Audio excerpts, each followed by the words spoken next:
May buntag mga choy, natari karon sa parking diri sa Bremen, Germany. So wala tagbiyahe kay wa pa ta biyahe sa dispatcher. So atong isgutan karon is pila ka bulan ang process ay amin nakalupad. So nag-apply ko is November, nakalupad ko is June 22.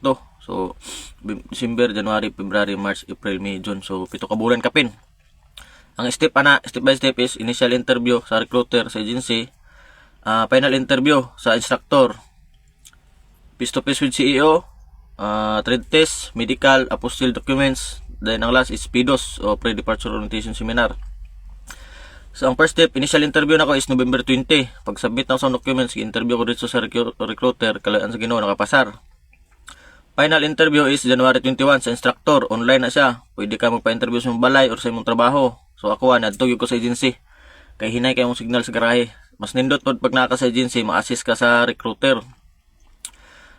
Next step is face to face with CEO. Ang CEO mismo sa among company adto Pilipinas para mag-conduct og face to face interview. So basic ra ang interview ana niya. Mura ra mo ga storytelling. Pangutanon ka niya unsay rason nganong gusto ka mag-Europe. Unsa nga country sa Europe imong gusto adtuan. O mga sensayon ra ba. Dayon pagkaugma is trade test February 12. So diya sa Mabata Road sa garahe sa Dinotrans sa Taguig. Pagkahuman sa trade test, pwede na ka magpa-medical kung nakay kwarta. So kato ko is gibihayan pag ginango kay wala lagi kwarta. So nakapa-medical ko March 22 na. Ang bayad sa medical is mga 6,000 kapin. Hindi ko sure pila kapin na to, mga 750. So pag medical ko March 22, kalayan sa Ginoo, walay problema. After 4 days nag-physically fit siya. So niuli na kong kuan. Niuli na kong bukid nun. So niundan ako sa trabaho sa Maynila. Dito na ako nagpa-postil sa mga documents sa Cagayan de Oro. Da sa SM Downtown na IDF dia. Dayon pagka-release ako ra siyang gipa-LBC sa Taguluan, paingog Manila. Ang receiver isang akong recruiter.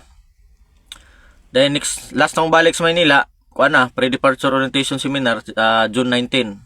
So pag muna mong pre-departure orientation seminar June 19, pagka June 22 flight na namo. So abtan gid siya mga 7 months. Pero kanang 7 months, di po na ingon nga kada adlaw to kasi mga agency.